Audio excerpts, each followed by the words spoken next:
Welcome to Woodshed Z. My name is Oskar Zybart. First, a big thank you to everybody who has subscribed. If you haven't, please do so by clicking the link below this video. And for getting in touch with nice feedback, whether it's via the comments on the videos or via social media, you can look me up on your favorite social media network. The links will be at the end of this video. This week on the program, we're doing something something we haven't done a lot of before. We're looking at my own instruments and some of the mods that you can do to them. I've got two identical, or at least they were when I bought them, two identical Squier vintage modified Jazzmaster specials. It's easy to get the name wrong. Vintage modified Jazzmaster specials. And basically, for a long time, this was the only way that you could get these sorts of specs on a Jazzmaster because they don't tend to come this way. I was considering doing a parts caster build for a long time, but when I found this, it worked out a lot cheaper to go this route and to mod it heavily. It was a Squier instrument, nice neck on it. That was a big surprise and a happy one because I've always liked maple fretboard Fenders. To me, that's I will almost always opt for a maple fretboard Fender over a rosewood Fender. And so to me, it was nice to find that not only did this have that sort of a neck, but it was a nice playing one.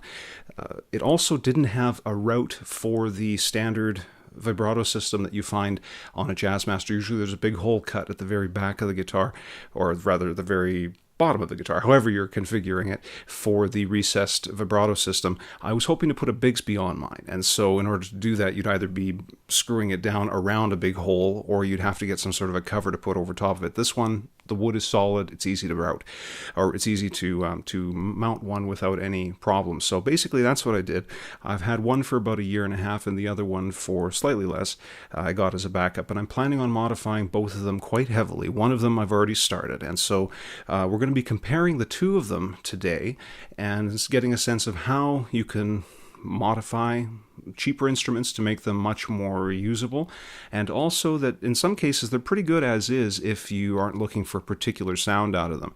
Now, what I did with these is I picked up a pair of Seymour Duncan Antiquity 1s from the Acoustic Music Shop, and I picked up a Mastery M1 bridge and a Bigsby B5 from Stang Guitars, and used those pieces on my initial modification scheme. And so basically what's happened is the first one has the Bigsby, the Mastery, Seymour Duncan upgraded pickups, the Antiquity ones, 250K master volume, master tone setup on it, and a 3-way pickup selector switch.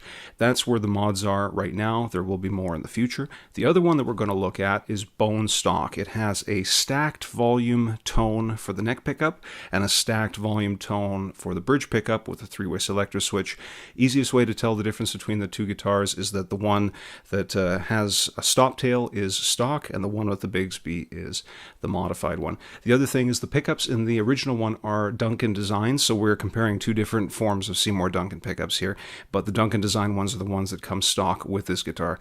For some strange reason, I'm not sure why, the pickup covers on the one that still has the Duncan designed pickups in it says Duncan designed. The pickup covers on the one that has been modified never did say that, even though they should have been both stock when I got them. So whatever the reason, that's what we're looking at today. Going to compare them into a variety of different settings so you get an idea of what a stock one can sound like and what a modified one can sound like, and how these can be really, really good platforms for doing modifications to make your own dream guitar, possibly at a fraction of the price that would cost to get the parts from, third-hand retailers and put it together yourself. So here, check it out. Two Squier Jazzmasters going head-to-head this week on Woodshed Z.